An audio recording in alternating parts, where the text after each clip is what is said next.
And now let's move our focus to the big focus story at this hour. We are talking about how celebrities have consistently been under threat by various antisocial elements, in some cases quite serious ones as well. So actors Vicky Kaushal and Katrina Kaif allegedly received death threats, I beg your pardon, via social media, after which the Mumbai police sprung into action. The police registered a case against an unidentified man for allegedly giving these threats to Katrina and Vicky Kaushal, and the accused has now been arrested. As per reports, the accused had allegedly been stalking Katrina on social media.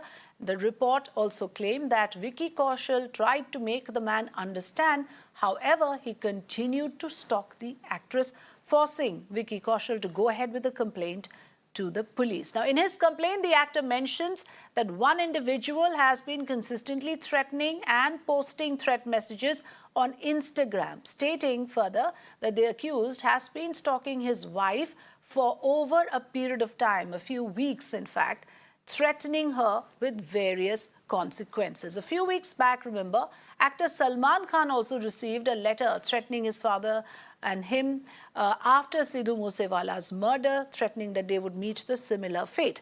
The superstar immediately reported it to the police, and the Mumbai police in that case as well came into action and increased the security cover for the actor. Recently, Salman Khan was seen visiting the Mumbai police commissioner as he had requested a weapon license amid the threat to his life. So actress Swara Bhaskar is another such actress who has been receiving threats, and there again complaints have been filed in the police. So as per the Indian Penal Code, the IPC is the official criminal code of India. There is no specific provision mentioned for cyberbullying under the Act. However, there are some sections which may deal with the offences against cyberbullying. We'll play out that graphics in just a bit.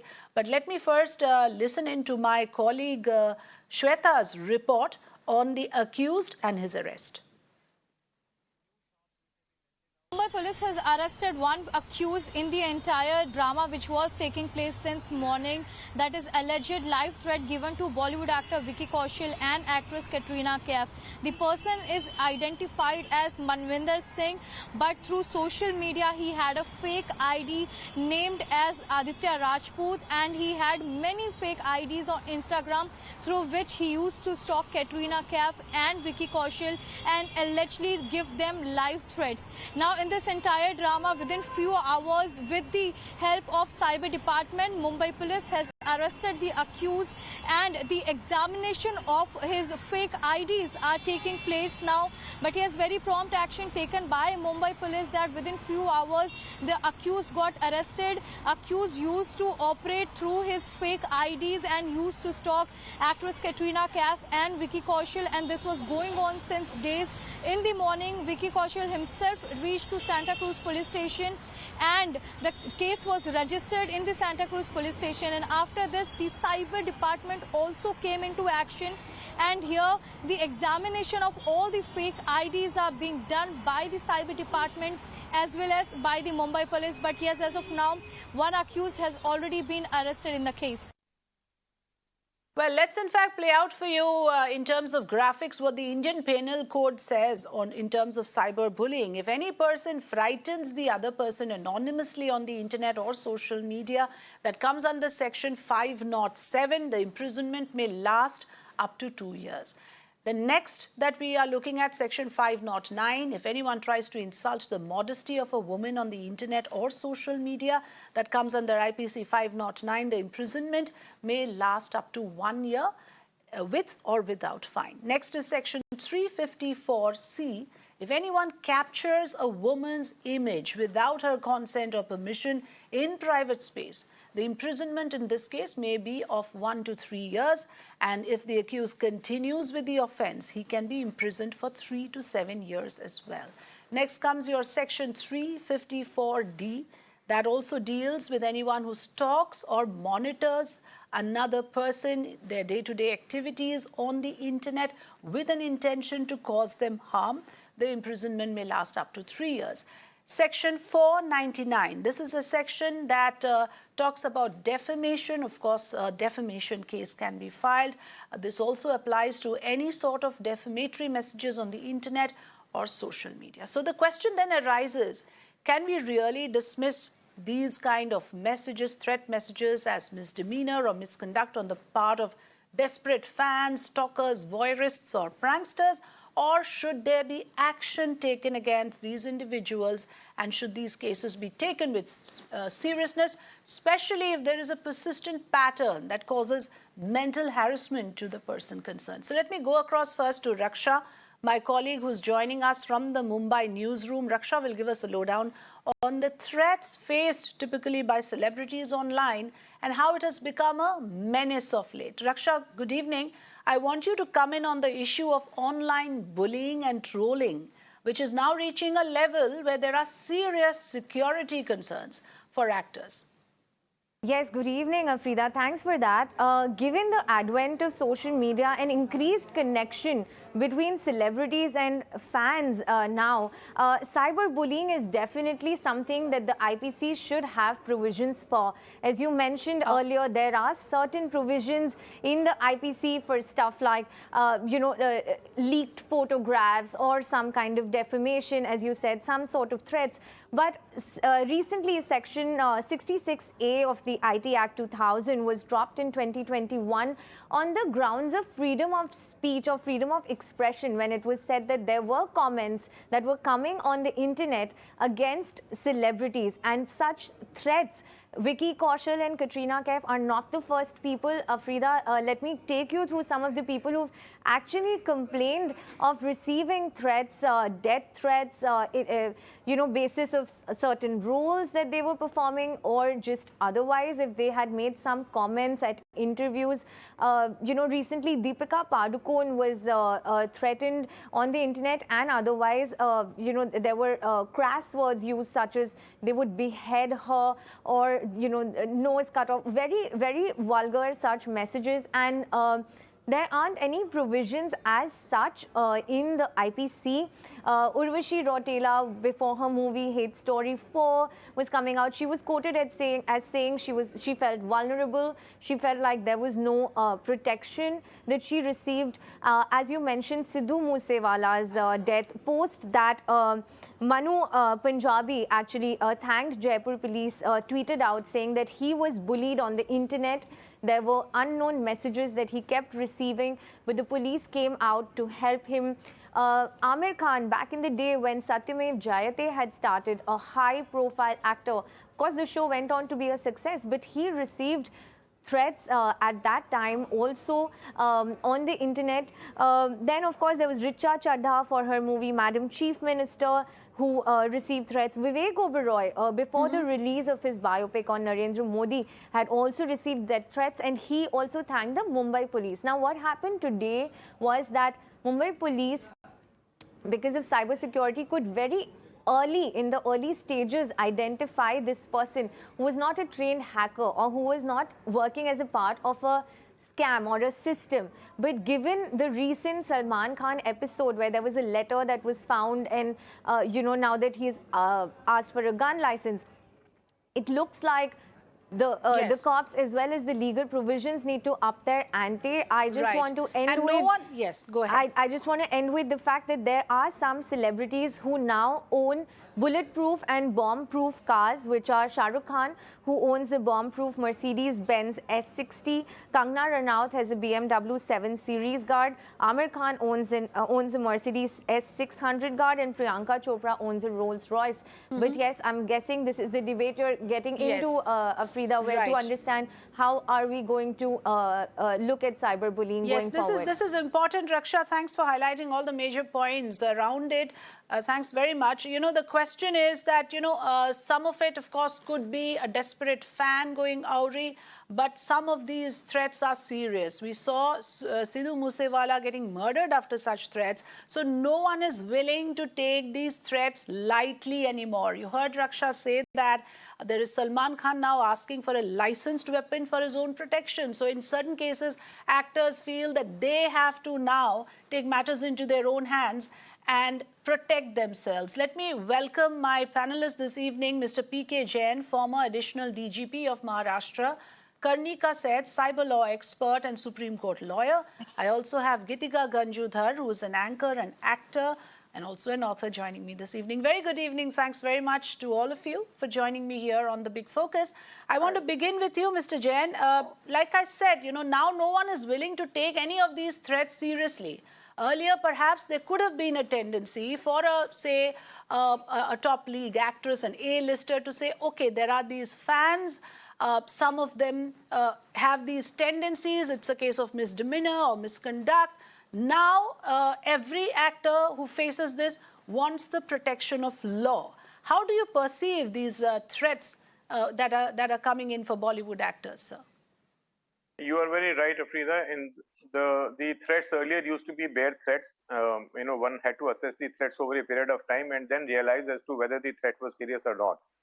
But of late, we find a change in the behavior of the people, in the behavior of the so-called fans, in the behavior of people who are in one-sided love affair kind of things, and the kind of things that are happening in the society today.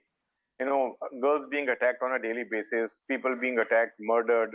So I think one has to take all these threats very, very seriously. And at the first opportunity, one must take the police into confidence in writing, so that the police is aware of the kind of threat. They can make a threat assessment and then provide reasonable protection to the concerned individual. It is not a question of only the VVIPs or the celebrities, but it is also a question of the general public being provided with a sense of security, whether it is personal protection or whether it is protection in general. We have seen cases of people getting beheaded. The threats were given to them, and the matters did go to the police, and even then the beheading took place. So I think that any celebrity today, the celebrities have been vulnerable in the past also, especially the film fraternity. They have been very, very vulnerable to this kind of threats, extortion, and things like that. There was a time in Mumbai when even the common man, if he purchased a car or a slightly expensive item which was in the public view, even he would get the extortion calls. So a very stern, stringent action had to be taken by the police to curb that kind of a menace. Now the problem with the cyber threats is that now in this case the man was known probably, so he was nabbed at a very nascent, a very early stage. Now there's anonymity behind the net. People create fake accounts. So it will take the police some time to track the source of this nuisance. So in the meantime, the people must approach the police. They must lodge a formal complaint and then take the things to their logical end. And I'm sure that a quick action on the part of the police will instill a lot of confidence in the minds of people, and as well as put such people who are trying to either play these pranks or act in a very illegal, illegitimate way, to put them back in their place so that legal action can be started against them. That is the only thing I can say as a police officer. The threat is there to stay. The people are going to be threatened in future also, especially through the net. So I think it is high time that the people start taking these things seriously. And it is high time that the police also starts taking these things seriously, not only in the case of celebrities, but even in the case of a common man. Absolutely, I also, as an ex-police officer, I can also dare say that we are not that strong in terms of manpower that we can provide protection to everybody. But if strong, effective action is taken by the concerned police officers at the nick of the time, it will save a whole lot of people the trouble. The evildoers will be scared of taking this kind of an action, and the people on the fringe who are absolutely. So there must be deterrent set, is what you're saying, right. and I agree with you. Karnika says now that an entire universe exists online, and a lot of people, half their life, in fact, is online in terms of it's a professional compulsion as well for actors, and at the same time this has become a hazard, isn't it?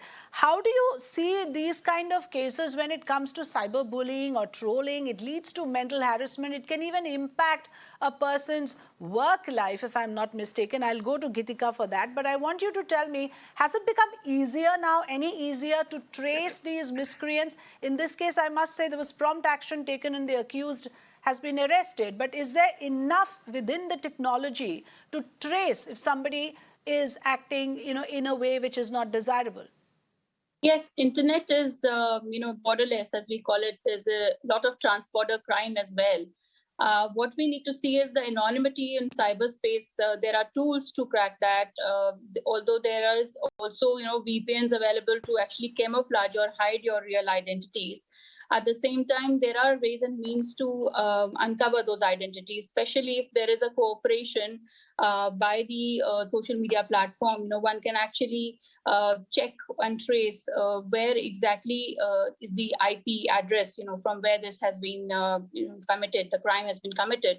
In many cases of extortion or trolling or cyberbullying or even pornography, for instance, they have been, those traces have been found and the footprints can be traced on the net. It does become a little complicated, especially when it becomes proxy servers have been used from abroad, and there the cooperation on the international level is required. But most often, if an Indian IP is gathered, then yes, very quickly this can be unraveled, and that's how these crime cases are being busted. The most important thing is to report it, and there's a zero FIR concept now. So cybercrime.gov.in being the main portal of the nation, one needs to report, and most importantly, the evidence which is there, the electronic evidence plays a big role in investigating these crimes and taking quick action. Even the social media platforms have to take action within 24 hours as per the new 2021 guidelines of the IT ministry. So it's very important to understand that there is a robust legal framework in the country. IT Act is in place. There are provisions and rules which deal with it. There is a law enforcement which is being trained consistently to investigate these crimes today. So it's important to quickly report these crimes the moment there is a particular instance. One shouldn't delay it. That's what I strongly feel. There is legal. But is there a fine line to be drawn? Yes. Because we know what happened with Section 66A, where the Yes. Supreme Court struck down that provision, saying it put unnecessary restrictions on online speech, which is unconstitutional on the grounds of violating freedom of speech. So is there a fine balance as well that needs to be struck? In the Shreya Singhal case, you see the terms used in the legislation were a little vague. That's the reason why this was considered unconstitutional. They were quite ambiguous. It could be subject to misuse. But in the other provisions which we still have, the IPC is there, and the Indian Penal Code has clear provisions on criminal intimidation. In cases of death threats, there are punishments, including 7 years of imprisonment and more. So you can imagine, there are other provisions which are also there. It's not that 66A goes, so everything goes. There is a clear, provisions on extortion. There are provisions for pornography, anybody publishing or anybody intimidating someone, extorting. All these provisions exist under the General Criminal Law, which is the IPC. So there are robust provisions, especially if somebody garbs a fake identity or creates an anonymous account, a fake account, and does these crimes. Again, those are punishable under the IT Act itself, under identity theft, cheating by personation, which has 3 years of imprisonment and fine. Yes. So that's yes. So, of course, so basically what you're saying is that there are enough provisions in law to punish these miscreants. Gitika, if I may bring you into the conversation, what my colleague Raksha was telling us earlier, that there are enough and more examples of how sentiments were hurt and therefore an actor is targeted, like it happened with Deepika in the movie. Here are cases which has got nothing to do with content, really. Here are actors who are facing death threats, either from their... In this case, I believe the man who's been arrested is a fan of Katrina's, but this persistent sort of stalking obviously would lead to a lot of harassment. In your experience, have you ever faced something like this, and what is the best way to deal with it? So, Jenny, forgive me for saying this, but this is just a repeat of Tu Hai Meri Kiran, Jadoo Teri Nazar, Khushboo Tera Badan. So I think even Bollywood really needs to be very, very careful about what they glorify. What's done is done, but what they glorify in the future, because our films have a huge effect on the fabric of our society. And that film did glorify stalking. It did glorify obsession. It did glorify the fact that he wanted to kill her fiancé. But all that's in the past now. So, no, I haven't really faced a situation like this in my life. Very minor here and there, but not so major. But it's also because I am very controlled in what I put out onto social media.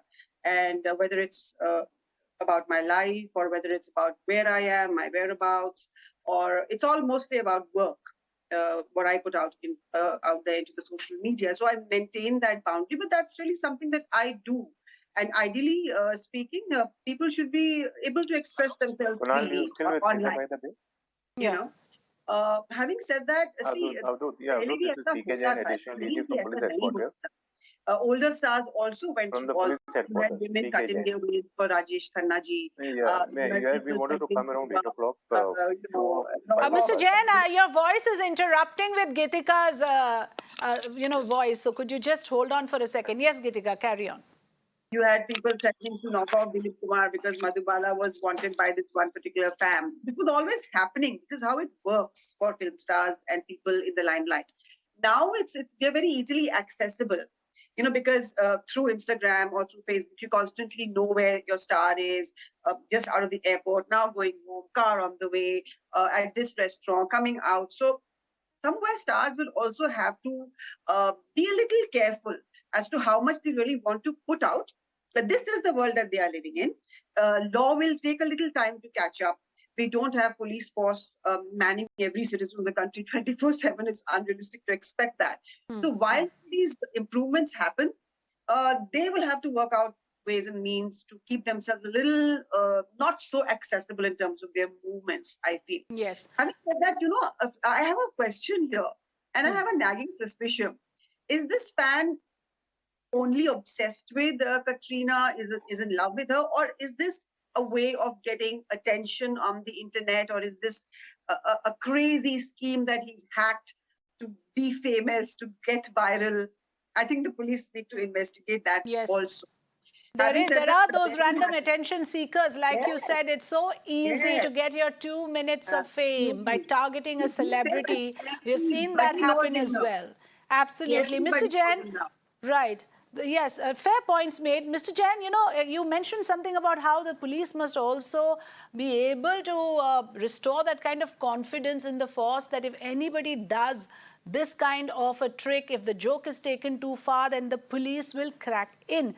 The fact of the matter is, in this particular case and in many other cases, we've seen that, when it comes to a celebrity, and you also said it, there is more promptness. But when it comes to a regular individual, there seems to be a laxity even now. Many of us are not able to really get this kind of a prompt action. What do we do about that? And what is your advice on when to report to police? Sometimes you have to ignore. Each and everything, of course, cannot be reported. When is it that it gets too far?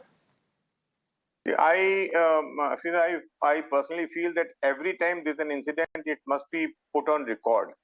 You may not. See, I would like to write an application to the local senior PI and then request that, okay, let the matter be where it is. And in case it gets aggravated, I'll come back to you. But the recording part of it, because what happens is that subsequently all these small things build up. And by the time we approach the police, it becomes too late. And there's a little more sensitivity required at the police station level, so that if anybody comes, the action is taken. In case they have to assess the situation as to how serious the threat is. By talking to the complainant, you come to know as to what kind of threat he's facing and what is the reason behind it. So they have to take a little action. They have to be a little more prompt, and they have to be a little more proactive in terms of taking action. That is the only thing which can instill the confidence in the minds of the people, as well as the wrongdoers. They get a message. I mean, a simple phone call, a simple initiation of inquiry can put the fear of God in the minds of many people. So it is not that everybody is a criminal, everybody is out to harm the other person. Reporting these crimes, because like Mr. Jain says, there is a police force who can act promptly. If there is a complaint, official complaint filed, there must be action taken. Very quickly, last word to Karnika Seth. If you remember, Ms. Seth, there was a data released by Facebook that said that the tendency, the pattern is more to have hate posts in social media than anything else. So it almost becomes a vicious cycle. One thing, encourages the other sort of. Therefore, there's a troll army now. What can restrict this? What can change this in your mind? Well, I think awareness among people, they need to be careful on what they post, and even stringent measures by the social media platforms themselves. They are doing a lot of work on the self-regulation mechanisms, including Facebook and other social media platforms. Those should be kept ongoing basis, and also the government is working towards ensuring safer spaces. So that's something which is something which I think is very important. And that must be kept, as an ongoing exercise, and with more awareness, with more stronger regulatory mechanism and law enforcement.